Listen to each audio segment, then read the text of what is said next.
Hey guys, one last time, here we are at Geometry 8.G.3. We're describing the effects of dilations, translations, rotations, and reflections on two-dimensional figures using coordinates. This time we don't have coordinate planes in our diagrams to go by. So number one, Carla plots coordinates to represent the corners of her garden at D, E, and F. She decides to quadruple the lengths of each side using the origin as the center for her enlargement. What is the location of the image of F? Well, I'm going to take F, and its original location was -1, -4. To quadruple means to multiply that by 4. So the image of F would then be at -4, -16. Remember, in a dilation, you're going to multiply each of the individual coordinates by the scale factor to arrive at the new coordinate. Okay? Number two, how many degrees would you need to rotate a figure for the image to coincide with the pre-image? Coincide means be in the same place at the same time. So if I were here on the coordinate plane, and I don't have an image, but if I were to come all the way back to this place, I would have to go a full 360 degrees. Kind of a trick question there. Number three, which axis is the point G (-xy) reflected over to get G (-x, -y)?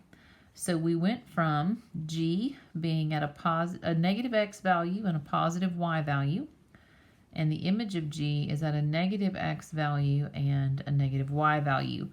The x coordinates stayed the same, and the y coordinate changed signs. That is an indication that we reflected over the x axis. Okay, x stayed the same, y changed. Number four, the logo for a school basketball team contains a triangle with vertices P, Q, and R. After a dilation, the image of P is now here. What is the scale factor of the dilation? So we went from P being at 3, 9 to the image of P at 4, 12. So what scale factor occurred? 3/4, 9/12, both reduced to 3/4. So the scale factor is 3/4. Okay? And then number 5, a figure WXYZ has vertices at the given locations. The figure is dilated by a scale factor of 1/2 and then translated 6 units right and 8 units up. What are the coordinates? Notice the double dilation on the coordinate letters. They want us to do both, so the final coordinates. So I'm going to start with a little chart here. W is at 0, 0. X is at 8, 0. Y is at 6, 4. And Z is at 2, 4. And we've dilated by 1/2.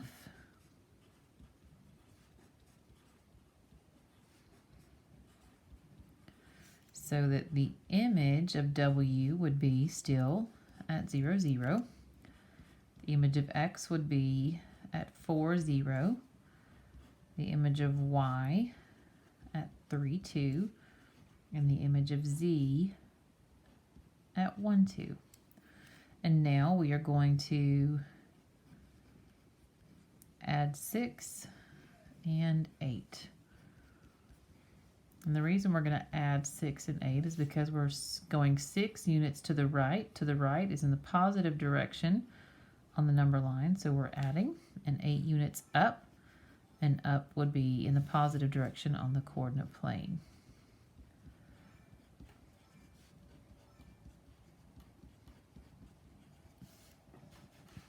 So the image of W is at 6, 8.